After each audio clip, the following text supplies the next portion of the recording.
Sedangkan kalau hukuman itu lebih mengarah ke hal sebaliknya, dalam artian misalnya sekarang anak ini melakukan atau menumpah air, tapi hukuman yang kita berikan malah kita suruh anak ini ngepel seolah-olah dia itu orang dewasa.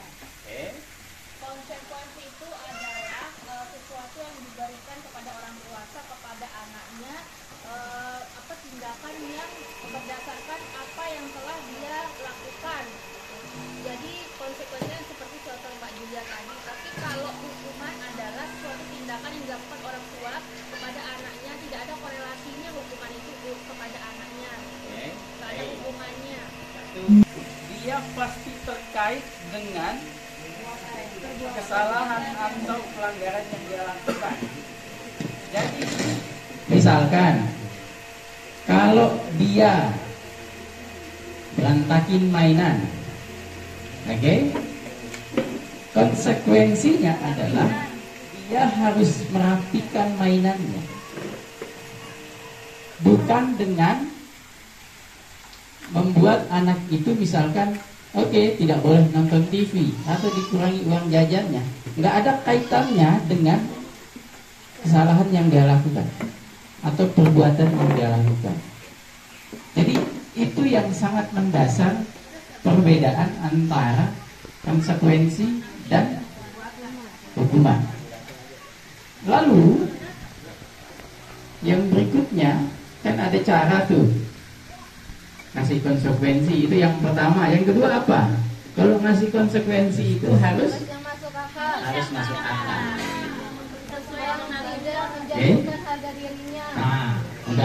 Udah disebut semua tuh. Masuk akal. Masuk akal itu maksudnya gini. Kalau yang numpahin air itu anak 4 tahun, kan konsekuensinya artinya dia harus membersihkan itu. Caranya kayak gimana? Ya diajarin, bantuin sama-sama tuh. Ya, jadi dibantuin tuh bersihin, ya. Tapi kalau yang numpahin itu misalkan anak 13 tahun atau 14 tahun, dia bisa sendiri, maka dia harus ngepel itu. Itu masuk akal namanya. Tapi anak 13-14 tahun masuk akal. 2. Tidak merendahkan hak. Lalu apa lagi? Apa lagi? Ada 1. Ajarkan pemahaman terhadap apa yang dilakukan. Ada proses pembelajaran di dalamnya. Ada pengalaman belajar di situ. Jadi dia tahu cara ngepel, dia tahu cara merapikan mainannya, dia tahu nanti kalau habis ngerapiin mainannya, kalau dia cari mainannya itu dia tahu tempatnya di mana. Jadi itu konsekuensi yang membedakannya dengan hukuman. Kalau hukuman itu kan ukurannya adalah ukuran subjektivitas yang ngasih hukuman. Mentang-mentang gentap kuat push up 10 kali, Enal dia dikasih push up 10 kali. Nggak mungkin. Ya kalau udah turun nggak mungkin naik lagi.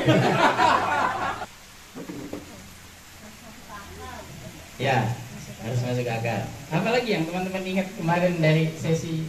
Harus tegas. Memahami anak. Memahami anak. Ketika kita memberikan hukuman, konsekuensi itu kita harus tegas gitu, jangan ada rasa-rasa itu. YouTuber. Tapi sekali lagi, misalkan kemarin saya kasih contoh, jadi terlalu saklek terhadap kesepakatan itu. Dan satu hal, kesepakatan itu berlaku untuk semua orang yang ada dalam rumah. Kalau dia hanya berlaku untuk anak-anak, maka hampir bisa dipastikan itu hanya akan melahirkan tekanan, ketakutan ke anaknya.